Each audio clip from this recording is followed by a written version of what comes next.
Не житанып атат? Дөңк. Ай балам кичине жүрө бербей үйлөнсөң болот. Ай апа азыр мен жашым 46-га чыктым го. Балким буга патент алыш керек. А то үйлөнмөк да давно эле. Ай балам, сага кыз таап койдук. Ой мен эми үйлөнөм буйрса. Нихан!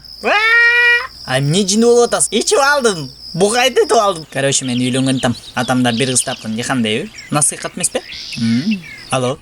Кемал? Огуз чалтат.